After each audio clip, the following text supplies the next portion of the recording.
atitude das pessoas agindo de maneira dúbia, igual aquela música que diz que a pessoa de dia é uma, mas de noite é outra. É o camaleão chamado. Na igreja ele é crente, mas fora da igreja você não sabe quem ele é. Aí as pessoas começam a olhar para esses indivíduos e começam a falar, sabe o quê? Ser crente que nem ele, Deus é mais. Ser crente que nem ela, Deus é mais. É melhor ficar onde eu estou. E isso gera o escândalo. E aí que a Bíblia diz: é lícito que venha os escândalos, mas ai daquele por quem o escândalo vier.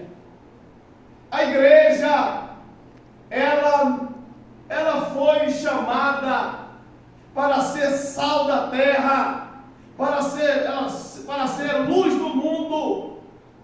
E o sal não pode perder a sua propriedade de salgar, nem a luz perder a sua capacidade de brilhar. Veja, essa aqui parou de brilhar. Não presta para mais nada, senão subir aí, cortar o fio e jogar no lixo. Assim é o crente quando ele perde o brilho de Deus. Não presta para mais nada. A Bíblia diz que ele será cortado como a árvore que o galho se torna infrutífero. O Senhor Jesus disse que vai cortar e vai jogar no fogo. Infelizmente, é uma mensagem que não se vê por aí, mas não, é difícil, é muito raro. Porque o que as pessoas querem é tomar posse da vitória, é tomar posse da bênção, é ver o milagre acontecer. Deus até tem milagre para as nossas vidas, tem bênção para as nossas vidas, tem exaltação para as nossas vidas. Deus até quer colocar nós por cabeça e não por cauda. Deus até quer que nós estejamos sempre por cima e nunca por baixo. Mas o problema é que nós queremos começar por cima.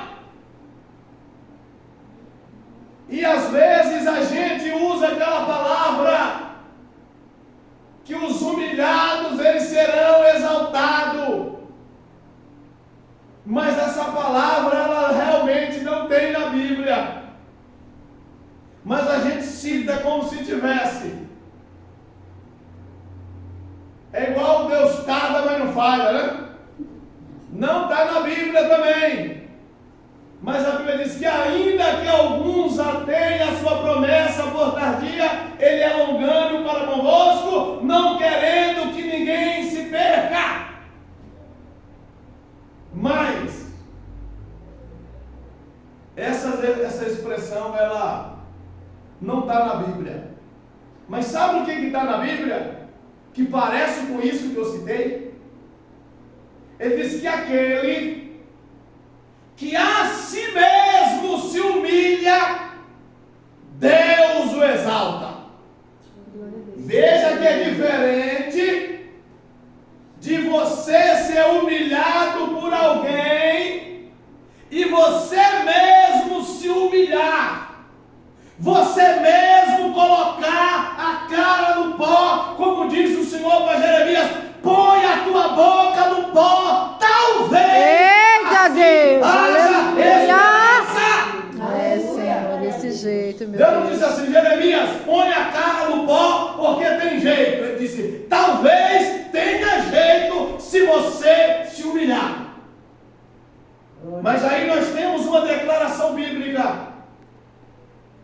Segundo Crônicas, capítulo 7, versículo 14, ele diz: se o meu povo, que se chama pelo meu nome, observe, se humilharem e orarem, buscarem a minha face e se converter do seu mau caminho. Eita Deus, aleluia. Tem gente que até ora, tem gente que consagra, tem gente que jejuma, tem gente que lê a Bíblia, tem gente que escuta a pregação, mas não renuncia o pecado, mas não se converte. Converter, irmão, é dar meia volta. Conversão é dar meia volta, é como um retorno. Você está indo para lá. Quando você se converte, você dá meia volta, você passa a vir para cá. Quando a gente, antes de Jesus, a gente estava indo rumo ao inferno. Com Jesus, a gente deu meia volta e agora nós estamos indo rumo ao céu. Mas a Bíblia diz que quem está indo rumo ao céu deve se tornar santo como Jesus é santo. E Jesus disse assim, ó: quem é santo, santifique-se mais. E quem é sujo, não se preocupe em se limpar, suje-se mais. Suje-se mais ainda. Então, para nós obtermos as bênçãos de Deus, a gente precisa começar a olhar para as Escrituras como um manual realmente de regra, prática e fé. E dizer o que é que faz com que Deus mande a bênção morar na minha casa. Mande que a bênção alcance a minha família. Eu preciso observar os princípios. Eu preciso, antes de mais nada, me tornar uma luz em meio às trevas. Eu preciso me tornar como Abraão, que se tornou amigo de Deus. A Bíblia diz que Deus chamou Abraão de meu amigo. Estamos vivendo uma época que nós precisamos se voltar para Deus e desenvolver um relacionamento pessoal com Deus. Irmão, não dá mais tempo de nós termos um relacionamento superficial com Deus. Precisamos estreitar o nosso relacionamento com Deus. Mais ainda de que quando nós o conhecemos. Porque quando nós conhecemos Jesus, a gente ficou tão empolgado, a gente ficou tão feliz, que era só Jesus. Era Jesus no almoço, era Jesus na janta, Jesus no café da manhã, Jesus na escola bíblica, Jesus no evangelismo, era Jesus. A gente ficou até chato de tanto falar de Jesus. E o tempo foi passando e a gente passou a adotar uma postura que já não era mais necessário falar tanto de Jesus. Sabe o que está acontecendo hoje?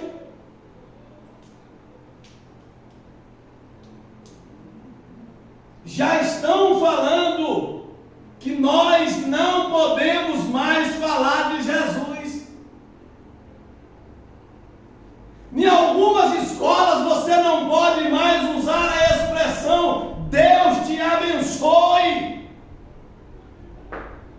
Porque vai ser um crime dizer para uma criança e mamar: Deus te abençoe, meu filho. A mãe vai vir parecendo uma vaca louca, dizendo: você está querendo doutrinar o meu filho? Você está querendo incutir na cabeça do meu filho uma religião? Sabe o que mais não vai poder, mamãe? Não vai poder mais dizer, nem a expressão que alguns pregadores gostam de dizer: sai da frente, Satanás! Sabe por quê? Porque é uma afronta à crença dos satanistas. E detalhe, nós estamos falando de algo que vai virar lei. Já está tramitando para ser aprovado e já está sendo imposto pergunto: como é que a gente vai expulsar demônio? Se não pode falar mais, sai Satanás em nome de Jesus. Agora você sabe por que eu deduzo que isso está acontecendo? Porque está exatamente chegando o momento em que aquela palavra que o Senhor disse que nos últimos tempos Ele iria separar o joio do trigo.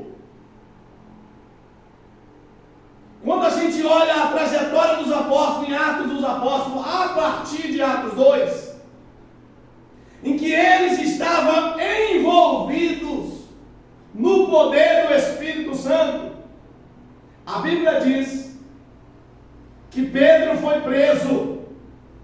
E enquanto Pedro estava na prisão, o que a igreja estava fazendo? Orando. A igreja estava orando. Então, quer receber vitória? Nós precisamos entrar pelo caminho da oração, pelo caminho do jejum, pelo caminho da leitura da palavra, pelo caminho da observância dos estatutos e dos mandamentos. Sabe por quê? Deus falou para o profeta Jeremias: Jeremias, você está vendo o quê? Ele disse: eu estou vendo uma panela a ferver.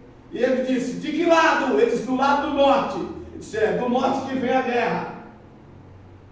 E o que é que você está vendo agora? Ele disse: eu estou vendo uma vara de amendoeira. E ele disse: você está vendo bem, porque eu velo sobre a minha palavra para a cumprir. O Senhor Jesus tinha dito aos apóstolos: olha, vocês serão conduzidos à presença dos magistrados. Mas quando vocês forem conduzidos, não se preocupem com o que vocês irão falar, porque o Espírito Santo vos dará a palavra para vos dizer, e eles não irão lhes resistir. Irmão, o que está acontecendo é que o adversário, ele tem enganado essa geração, dizendo para elas que elas nasceram para vencer. Só que a Bíblia diz que você já é vencedor em Cristo Jesus. Glória a Deus. Na verdade, ela diz que nós somos mais do que vencedores por aquele que nos amou. Sabe por quê? Porque Ele já garantiu a mim e a você uma mansão nos céus. Então esta sanha, às vezes a preocupação, a exacerbada de querer coisas aqui na terra, que muitas das vezes Deus não quer. E isso tem levado o povo de Deus a esquecer do princípio basilar, que é buscar primeiro o reino de Deus. Buscar a sua justiça, para que essas coisas que eu anseio, se for da vontade de Deus, Ele vai conceder a mim. Mas sabe qual é o papel da igreja? Que a Bíblia diz, Deus não falou assim, Jesus não ensinou para ninguém, dizendo assim, você vai ser um grande empresário na terra. Não. Ele disse assim para Pedro: Pedro, tu és Pedro, e sobre esta pedra não é Pedro, porque a palavra Pedro, ali no grego, é Petros, que quer dizer pedra pequena. Quando ele diz, tu és Pedro, e sobre essa pedra, ele está referindo a ele mesmo, Jesus. Jesus está dizendo sobre essa pedra, porque a Bíblia diz que Ele é a pedra que foi rejeitada pelos edificadores. E aí a Bíblia diz que essa pedra se tornou a principal de esquina, ou seja, a pedra angular. Então ele está dizendo: Pedro, você é uma pedra bem pequenininha, mas sobre a tua afirmação de que eu sou o Cristo, a minha igreja